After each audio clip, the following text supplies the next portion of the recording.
It has come to our attention that a mysterious force is loose somewhere in outer space. The mysteries of creation are there. Up in the sky? Up in the sky. The moon and the planets are there. And new hopes for knowledge and peace are there. And therefore, as we set sail, we ask God's blessing on the most hazardous and dangerous and greatest adventure on which man has ever embarked.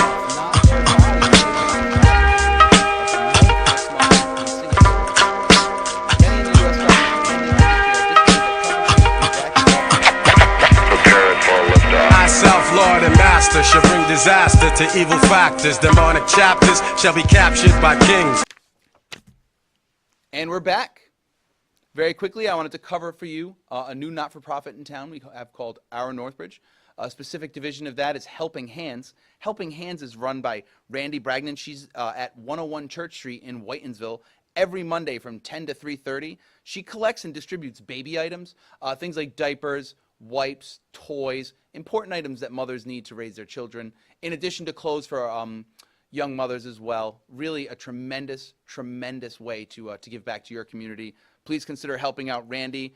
You can reach her at 508-714-8830, or you can email her at randyIbragdon@yahoo.com. And she's also at, again, her office at 101 Church Street from 10 to 3:30.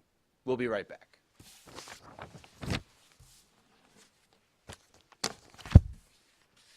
The wisest person I ever met in my life, a third grade dropout. Wisest and dropout in the same sentence is rather oxymoronic, like jumbo shrimp.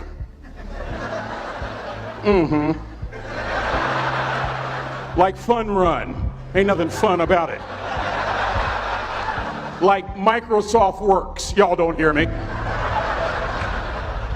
I used to say like country music, but I've lived in Texas so long, I love country music now. I hunt, I fish, I have cowboy boots and cowboy. Y'all, I'm a black neck redneck. Do you hear what I'm saying to you? No longer oxymoronic for me to say country music.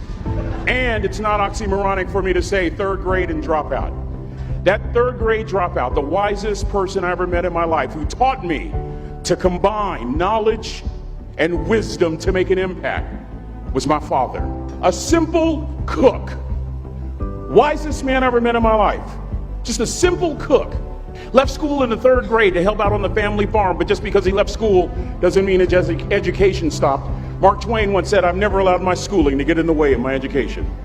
My father taught himself how to read, taught himself how to write, decided in the midst of Jim Crowism, as America was breathing the last gasp of the Civil War, my father decided he was going to stand and be a man. Not a black man, not a brown man, not a white man, but a man. He literally challenged himself to be the best that he could all the days of his life. I have 4 degrees. My brother is a judge. We're not the smartest ones in our family. It's a third grade dropout daddy. A third grade dropout daddy who was quoting Michelangelo, saying to us, "Boys, I won't have a problem if you aim high and miss, but I'm going to have a real issue if you aim low and hit." A country mother quoting Henry Ford, saying, "If you think you can or if you think you can't, you're right." I learned that from a third grade drop. Simple lessons. Lessons like these. Son, you'd rather be an hour early than a minute late. We never knew what time it was at my house because the clocks were always ahead. My mother said for nearly 30 years my father left the house at 3:45 in the morning. One day she asked him, "Why, Daddy?" He said, "Maybe one of my boys will catch me in the act of excellence. I want to share 2 things with you. Aristotle said you are what you repeatedly do. Therefore, excellence ought to be a habit, not an act. Don't ever forget that. I know you're tough, but always remember to be kind. Always. Don't ever forget that. Never embarrass mama." Yeah. If mama ain't happy, ain't nobody happy. If daddy ain't happy, don't nobody care. But you know, I'm trying to tell you. Next lesson. Lesson from a cook over there in the galley. Son, make sure your servant's towel is bigger than your ego. Ego is the anesthesia that deadens the pain of stupidity. Y'all might have a relative in mind you want to send that to. Let me say it again. Ego is the anesthesia that deadens the pain of stupidity. Pride is the burden of a foolish person. John Wooden coached basketball at UCLA for a living, but his calling was to impact people. And with all those national championships, guess what he was found doing in the middle of the week? Going into the cupboard, grabbing a broom, and sweeping his own gym floor. You want to make an impact? Find your broom. Every day of your life, you find your broom. You grow your influence that way. That way you're attracting people so that you can impact them. Final lesson. Son, if you're going to do a job, do it right. I've always been told how average I can be. Always been criticized about being average. But I want to tell you something. I stand here before you, before all of these people, not listening to those words, but telling myself every single day to shoot for the stars, to be the best that I can be. Good enough isn't good enough if it can be better, and better isn't good enough if it can be best. Let me close with a very personal story that I think will bring all this into focus. Wisdom will come to you in the unlikeliest of sources, a lot of times through failure. When you hit rock bottom, remember this. While you're struggling, rock bottom can also be a great foundation on which to build and on which to grow. I'm not worried that you'll be successful. I'm worried that you won't fail from time to time. Person that gets up off the canvas and keeps growing, that's the person that will continue to grow their influence. Back in the 70s, to help me make this point, let me introduce you to someone. I met the finest woman I'd ever met in my life. Back in my day, we'd have called her a brick house. This woman was the finest woman I'd ever seen in my life. There's just one little problem. Back then, ladies didn't like big old linemen. The Blind Side hadn't come out yet. They like quarterbacks and running backs. We're at this dance, and I find out her name is Trina Williams from Lompoc, California. And we're all dancing, and we're just excited. And I decide in the middle of dancing with her that I would ask her for her phone number. Trina was the first one. Trina was the only woman in college who gave me her real telephone number. The next day, we walked to Baskin & Robbins ice cream parlor. My friends couldn't believe it. This has been 40 years ago, and my friends still can't believe it. We go on a second date, and a third date, and a fourth date. We drive from Chico to Vallejo so that she could meet my parents. My father meets her. My daddy, my hero, he meets her, pulls me to the side and says, "Is she psycho?" But anyway, we go together for a year, 2 years, 3 years, 4 years. By now, Trina's a senior in college. I'm still a freshman, but I'm working some things out. I'm so glad I graduated in 4 terms. Nixon, Ford, Carter, Reagan. So now it's time to propose. So I talk to her girlfriends, and it's California, it's in the 70s, so it has to be outside. You have to have a candle, and you have to have, some chocolate. Listen, I'm from the hood. I had a bottle of Boone's Farm wine. That's what I had. She said yes. That was the key. I married the most beautiful woman I'd ever seen in my life. Y'all ever been to a wedding, and even before the wedding starts, you hear this? How in the world? And it was coming from my side of the family.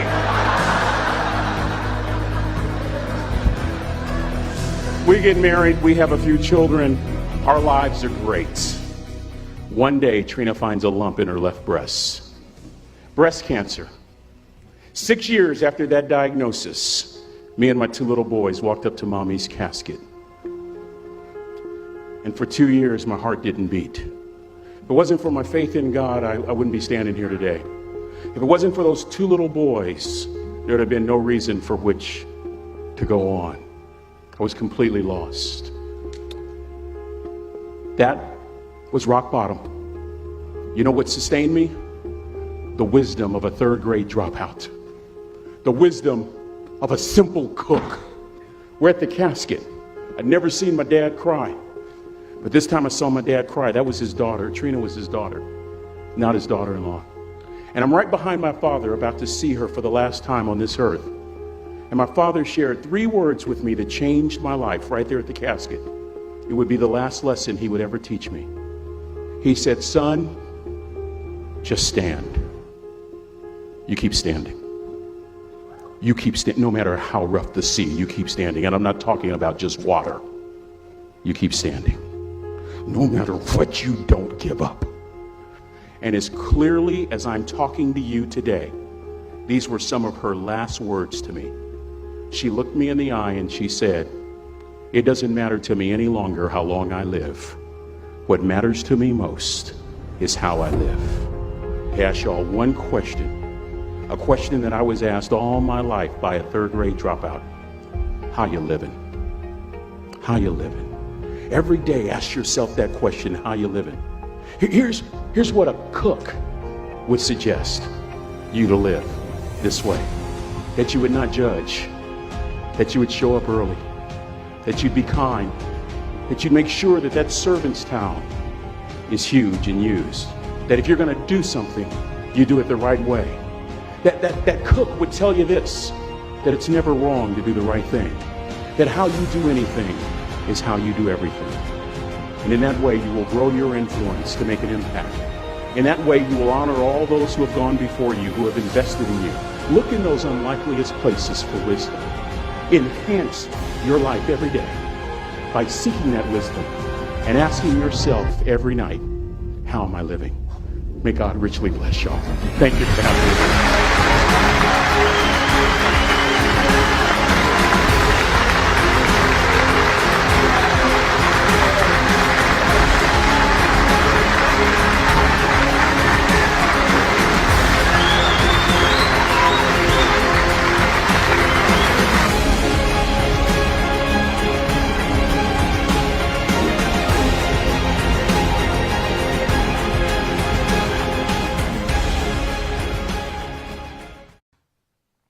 Good evening, everyone. I'm Mike Dutra, and this is our Blackstone Valley. Tonight, a couple things I'd like to talk about with you privately. What's going on in town? Why are people so afraid of change? If you live in Massachusetts, and you live in Northbridge, and you want to act like you live in some backwoods town in Alabama, I have some very serious questions for you. Are you aware it's 2018? Are you aware that Meghan Markle is a princess and she's just human, she's everything? Do you understand the challenges we face in town have so much to do with race and gender? Locally, nationally, are you willing to be part of the conversation? Sitting at home and saying, not in my backyard, there isn't any racism here, is a huge part of the problem. You need to consider the following. What are you doing to make a difference? What does your family talk about at the dinner table? Are you more worried about talking about the president or the past presidents than you are talking about how a child's day was or if they got lunch? These are things we need to talk about. More than that, what I'd like to share with you now is a simple proposition. Not one more vote, not one more bomb drops, not one more decision. Not until every child is fed, every woman is safe, everyone has a roof over their head.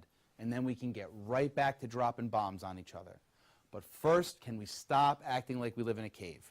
Can we take a moment and reflect on the idea that we are a lifetime away, perhaps, from being an interplanetary species like Stephen Hawking talks about? Are you aware that our children, I'm 38 years old, I firmly believe my son's going to get off this planet. I talk with him about that stuff all the time. What are you talking with your kids about? Are you talking with them about the bullies in school and what they say to kids that are developmentally delayed or kids that experience emotional disturbances? Or are you more worried about shaming your son into traditional gender roles and telling your daughter that she's not good at math because she's a girl? These are questions you got to ask yourself. Because if you think you're going to get anything from me other than what you've been getting, I promise you you're going to be really disappointed because it's only going to get worse from here. We need to stop giving deadbeat dad answers for our children. I have 3 children, 2 different baby mothers. I often joke with my children and say, one of you is the mansion, one of you is the yacht, and one of you is the trip around the world once a year. Because that's what it costs to raise a family in this modern economy. And for a single woman out there doing it on her own with a deadbeat dad on the other side of the equation, we should worship these women. We should take care of them and their children, not shame them and tell them having a child is wrong and explain to them that the responsibilities begin and end with them, and it's not their body if they don't want to have the baby. But the moment that baby comes out, the man doesn't have to do anything. He can just move to Florida and completely get washed away of responsibility. I want you to think about these things. Lastly, consider the following. You're going to die someday. When you do, people are going to talk about your life. Not about you going to some puffy cloud in the sky.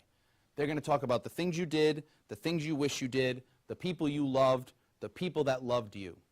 If you're not thinking about those things every single day, you're going to be very sad when your time comes. You need to get focused on more important stuff. We'll be right back. What is evil? Traditional conceptions of evil focus on the utter monstrosity of evil actions, the complete awe and unthinkability of horror. Called pure or radical evil, this is the sort of evil associated with antagonists or villains. It is the antithesis of good. For Hannah Arendt, a German Jewish philosopher, evil is not always as simple as an overriding desire to do no good. Rather, Arendt chooses to focus a discussion of evil on this man, Adolf Eichmann. Put on trial for numerous horrors, Eichmann was found guilty of crimes against humanity, especially against the Jewish people, for overseeing the trains that transported people to Nazi death camps. On May 31, 1962, he was hanged. Arendt traveled to Jerusalem to cover the Eichmann trial. She expected to encounter a cold, calculating monster, a man who reveled in his malicious deeds. Instead, what she found was something far more shocking. Eichmann was an altogether innocuous and seemingly normal little man. In some sense, he was a cliché, a stereotypical bureaucrat, a sort of sleepwalker in life, a person who refused to comprehend the weight of his crimes. Eichmann wasn't afflicted with an overriding sense of maliciousness. Instead, what Arendt found was a man that was thoughtless, that never stopped to put himself in someone else's shoes, that refused to think from another's perspective. She found someone with an unquestioning sense of obligation to authority, who all his life had been a follower, a person eager to fit in and be led. He suffered from blind allegiance and a complete self-deception about the morality of his actions. This made Arendt rethink the concept of evil, for Eichmann wasn't a demon in any obvious way. What she encountered was the banality of evil, an everyday sort of evil, a bureaucrat eager to do his job, one who lacked empathy or perspective. You don't need to be cruel, sadistic, or vicious to embody evil. All that a person has to do is blindly follow the orders of another person. For Arendt, that is the banality of evil. So, dear viewer, what can be done to save humanity from mindless obedience?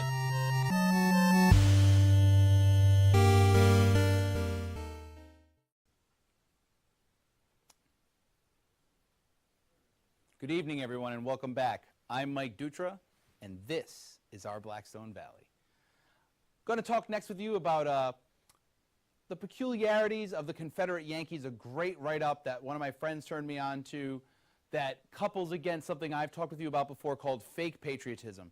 It's an idea that if you are someone who's very, not just President Trump, but someone who's fervently patriotic and hates illegals or Islam, but more importantly, you're really much more likely to just be a white man over the age of 40 who's struggling financially.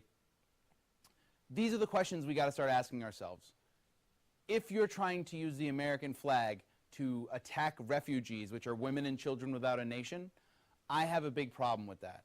Moreover, if you try to couple your patriotism against anything other than service to our great nation, not only as a soldier or a sailor or a Marine or an airman or airwoman, you could be a teacher, a fireman, paramedic.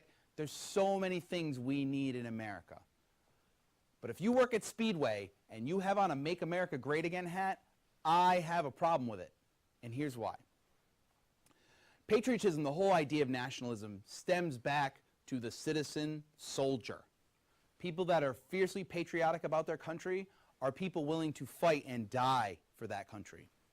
And if I'm talking to you right now and you're a veteran, or you've ever served, or you tried to serve and you were turned away, or you're a teacher or a fireman or someone who serves society, a garbage man, I am not talking about you. If you are someone who lives off of society in any way, if you are a recipient of any type of social service, you need to stop using the flag to hurt other people. If you are someone who just has a regular job or, God forbid, owns your own business, you need to stop attacking people that just want to live here and trying to shame them and saying terrible things about them. The world is moving faster every day. We're seeing more and more stories like the lawyer that tried to call ICE on that lovely young woman, ultimately being shamed out of existence. We see a lieutenant for the fire department being shamed out of existence, the fire department out of New York. More and more stories like this where people are being forced to live with the awful things they've said, either in real life, on camera, or online. These are the things for you to think about. If you were more excited to see Donald Trump become president than you were Barack Obama, can you please ask yourself why? Barack Obama, to me, is the Jackie Robinson of American presidents.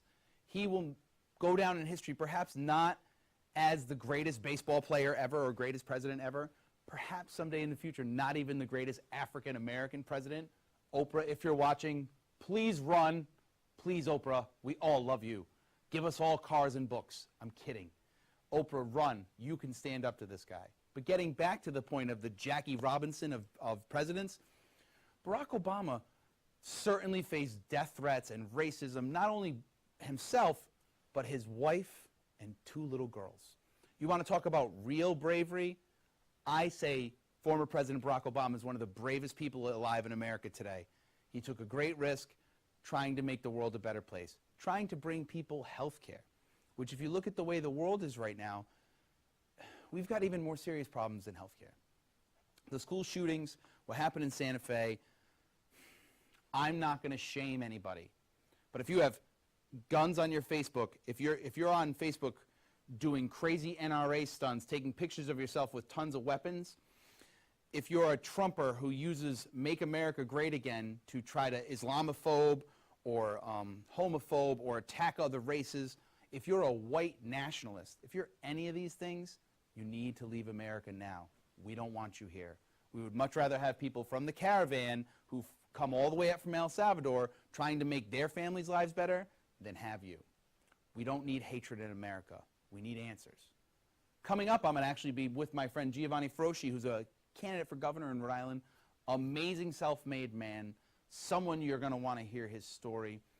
Beyond that, we're going to have other great guests on, like Sabrina from Our Northbridge, who's going to explain to you the groundbreaking work she's doing trying to help women who are victims of domestic violence here in the Blackstone Valley, particularly in our great town of Northbridge. Beyond that, something I want to talk with you about personally is my own story. Having the opportunity to explain to you who I am and what I do is something I covered briefly before, but I'd like to cover it all once now if I can. After I graduated high school, I went to college at the University of Albany, dropped out of college, moved back home, went in the Marines. My enlistment date was October 12th, 2000. I went in the United States Marine Corps Reserves as a 5711, which is a nuclear biological chemical defense specialist. After going to my initial active duty training, I came home, did my 1 weekend a month, 2 weeks a year, until Iraq. I was activated for the Iraq War. When I came home, went back in the reserves, had an opportunity to become a Marine officer, turned that down because I wanted to marry this beautiful young woman who had this little boy that I loved like my own. We got married. I ended up going into the Army National Guard because they offered me a commission as well, and then I didn't have to leave. I could stay here locally in the Rhode Island Army National Guard. Got my commission, graduated honor grad, got to speak at the State House. Ron Tamro and Captain Dean, if you're out there, please just let me say thank you. Captain Maldonado, anybody I'm forgetting, you men are the standard. Thank you for setting the standard. After getting my commission, right after I got my commission, my mother was terminally diagnosed with cancer. My focus completely shifted to her and her 3 children that were still in school. My brother Stephen, who's a captain in the United States Army now. Steve, how's it going, buddy? He was at PC as a freshman at the time. We were completely focused on the family. I had to put my own career as an officer on hold. Shortly after my mother passed, I resigned my commission, among other things. But not too much later, I ended up living in $1 million house on the beach, 3-side ocean views, beautiful baby boy. Life was good. From there, I ended up getting divorced.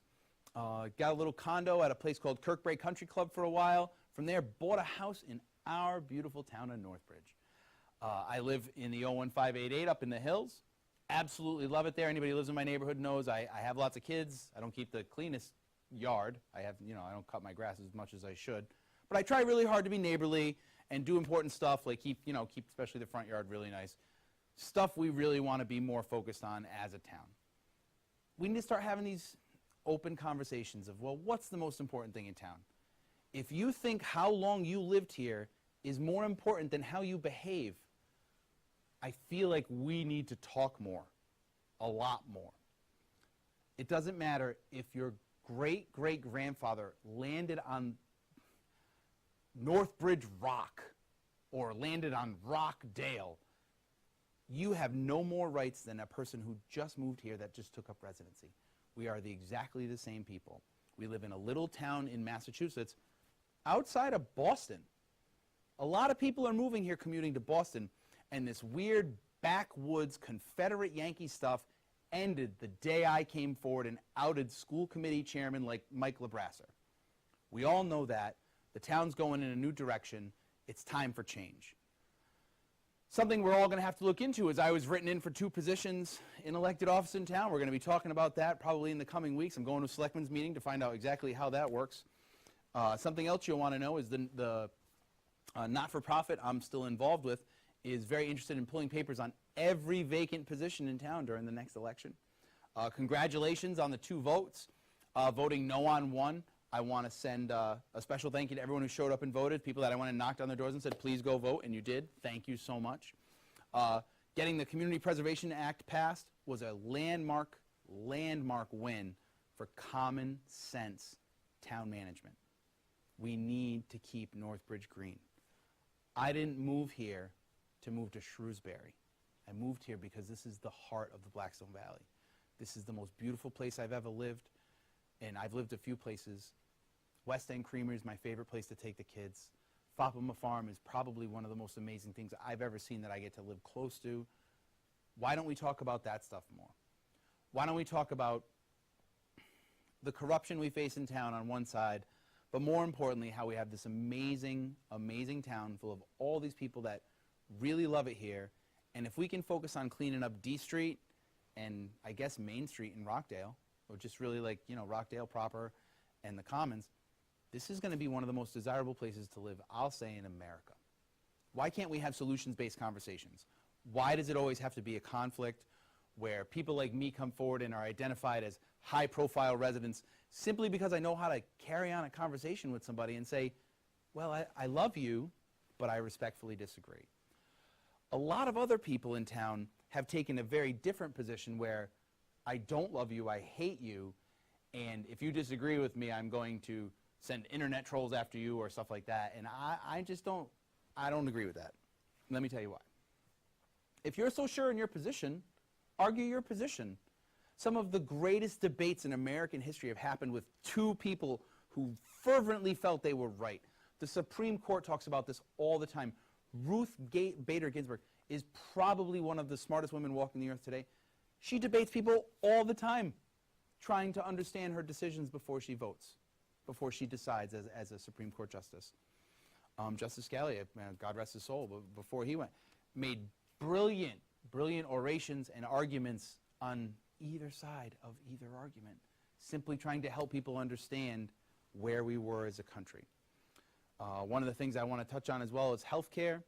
I think the fact that we live in a country that is like Papua New Guinea when it comes to how we treat women when they're pregnant and when they're trying to be at home with their baby is abhorrent. I think not only do we need to get back to Obamacare, we need to move to a single-payer system. Other things you may want to know about me, I am a progressive liberal, but I have many progressive conservative friends. I do look at a lot of stuff like money management as equally important to social responsibilities, because if you don't have the money to fix stuff, you can't do anything. Expanding upon that, I want to talk a little bit about Bitcoin.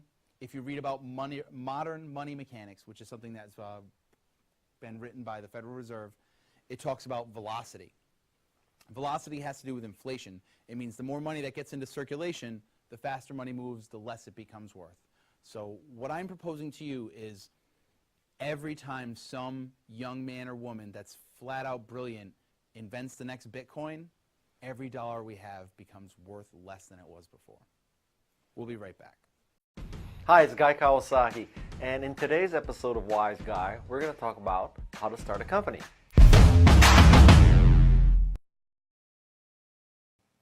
So the first thing you need to do when you start a company is not plan for this future where you control the world, where you're a Google or a Microsoft or an Apple. You ask very simple questions to start a company. Is there a better way? Isn't this interesting? I mean, think of Steve and Woz when they started Apple. They didn't have this plan for personal computers and iPhones, iPods, iPads, Apple stores. They asked a very simple question. Why is it that to use a personal computer, I have to work for a large company, a university, the government? Why can't I have a personal computer that is small and cheap and easy? And they started Apple. So step number one in starting a company is to ask simple questions. Step number two is to make an MVP. Most of you have heard of the MVP, which is the minimum viable product. I would like to add two more V's. So the V I want to add to viable is valuable. That is, you're doing something that's important. You could make something that's viable, i.e. you make money doing it, but it's not necessarily valuable. And the last V I'd like to add is validation. Does it validate your vision? You see the world evolving in a certain way. So you want to make this product that is viable, obviously. You want to be in business. Is it valuable? Is it making a dent in the universe? And finally, does it validate what you're thinking? So make an MVP, not simply an MVP. The third thing you need to do is find soulmates. And by soulmates, I mean people who agree with you on sort of two levels. One level is that you have the same perspective, that for each person, this company is the meaning of their life, that they're going to dedicate their life to it. Or it's a part-time job, it's an experiment, it's a hobby. You need to be on the same place, because if somebody considers the company a hobby and somebody else considers it their life goal, there's going to be a lot of problems. And this is what I mean by soulmate, that you're on the same page, you're singing from the same sheet of music. Okay? The fourth thing is to define a business model. Now, your business model may change, it may go haywire, you may pivot, you may do all these kind of things, but at the start, you need some kind of rough approximation. Are you in the software business? Are you charging per hour? Are you in the service business? Are you a consulting business? Are you going to be in the advertising business where you need to get a large installed base and then you can advertise to them? Are you going to be the freemium model where you give away some stuff for free, but you charge your customers to use a different version? So you need to wrap your mind around some business model. Again, you'll probably change it, but you need to start somewhere. You can't just say, we'll worry about that later. You need to keep that going in your mind. Number 5 is I want you to weave a MATT, M-A-T-T. Now, when you start a company, it's really exciting. It's because everything is new and everything is fresh. New logo, new name, new domain, new website, new employees, new furniture, new office, new business model, new product. Everything is exciting. And when everything is exciting, I think you can lose priority. Like, what should you do first? So MATT, M-A-T-T, defines the 4 most important things. The M in MATT stands for milestones. Milestones are the most important things you need to accomplish. A milestone is something like finishing the product, making the first sale, collecting the first invoice. A milestone is something that you would call up your spouse, your significant other, and say, today we did this. So a milestone is not, today we ordered business cards. That's not a milestone. A milestone is shipping, selling, collecting money. That's the M. The A is you need to carefully delineate the assumptions in your company. How many sales calls can your sales force make? What percentage of unique visitors are going to actually buy something? So you need to come up with those assumptions because you need a reality check, which comes in with the next letter, T, for test. So if you're making this assumption that 5% of the unique visitors who come to your website are going to buy your product, you need to test that assumption. I can tell you right now you're wrong. 5% will not buy it. But when you develop these assumptions, then you have to test them. So that's the T. And the last T is tasks. These tasks are the things that you need to do to finish the milestone, come up with the assumptions, and then test the assumptions. So last priority is these tactical tasks, M-A-T-T. The sixth thing you need to do is to hire infected people. Now, everybody knows you should hire someone who has the right educational background, has the right work experience, and I would add a third variable, which is that you are infected with a love, with a passion for what the company does. And arguably, I might make the case that it is more important to hire people who are infected and love what you do than for them to have the correct educational background and the correct work experience. So if you look at my case, when I went to work for Apple, I had an undergraduate degree in psychology, which was the easiest major I could find. I had an MBA in marketing. I did not have a technical course in my entire background. That's still true to this day. I worked in the jewelry business. Take that again. I worked in the jewelry business. I absolutely did not have anything relevant in my background on paper for a tech job like evangelizing Macintosh. But what really made me effective was that I loved Macintosh. I was totally infected. I thought Macintosh was going to change the world. So I'm not saying you should not hire people with the right education and the right work experience. I would just like you to, think outside the box a little bit and consider people who might not have those two perfect qualifications, but love what you do. They are infected. Number seven. Number seven I stole from Chairman Mao, although it's not clear to me that he exactly let this happen, which is let 100 flowers blossom. This means that you ship your product, you ship your service, you take your best shot at marketing and positioning and branding. But lo and behold, people who you did not expect to be your customers are using your product. They're buying your product. They may even be buying it in large quantities. And you're in shock. My God, the wrong people are buying our product or service. Now you may be tempted to say, well, we need to fix this. We need to get our intended customer using our product or service. God bless you. You can try that. But my recommendation is you let 100 flowers blossom. Man, you declare victory. You say, listen, we thought Macintosh was for spreadsheet, database, and word processing. Come to find out it's for desktop publishing. Hallelujah. Hallelujah. Declare victory. Say Macintosh is for desktop publishing. Let 100 flowers blossom. Number 8 in starting a company is you need to get social. Social media is the best thing that ever happened to an entrepreneur because social media, Instagram, Pinterest, Twitter, Facebook, LinkedIn, Google+, all of that is fast and it's free and it's everywhere. When I started companies in the previous century, you had to buy advertising. You had to, suck up to these people. You had to go to these expensive trade shows and buy booths and build booths and fly to Las Vegas and do all that kind of stuff. And now, man, Instagram, Pinterest, Twitter, Facebook, Google+, LinkedIn, it is a great world. So get social.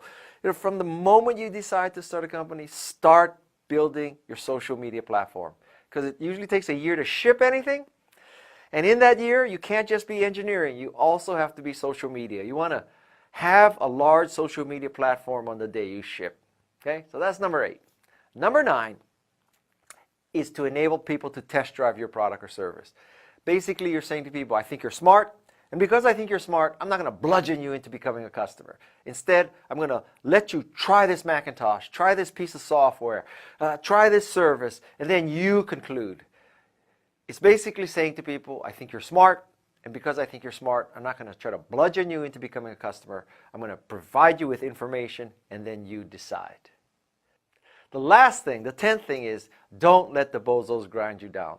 The bozos are going to tell you it can't be done, it shouldn't be done, it isn't necessary, no one will buy a personal computer, no one will send a 140-character text message, no one wants to have stupid photo filters and you put dog ears on people and you have, pictures and video that disappear after 30 seconds. People are going to tell you that. It can't happen, it won't happen, nobody, there's no need, there's no proof of it. Ignore those people. I could build a case that Facebook shouldn't have succeeded. I could build a case that Twitter shouldn't have succeeded. Apple shouldn't have succeeded. Basically, every computer success, every tech success, almost every company, you could build a case that it should not have succeeded. This doesn't mean that whenever someone tells you you'll fail, it means you'll succeed. But if someone tells you you'll fail and you believe them and never try, you'll never know. And that's the worst outcome of all. So that's my top 10 in how to start a company. Have at it.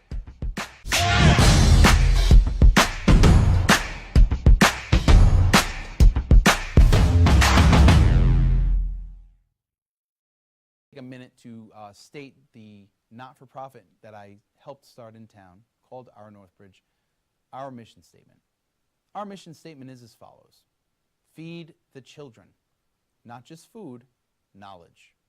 Make our town the pride of the Blackstone Valley in primary and secondary education.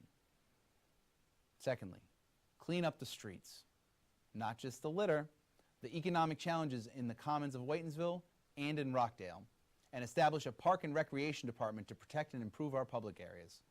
Lastly, fire the bad actors. Find out who is responsible for the challenges we face and replace them. Then establish term limits for the elected officials so it never happens again. I'm Mike Dutra. This is our Blackstone Valley. Thank you so much for tuning in. I'll see you next week. That's it.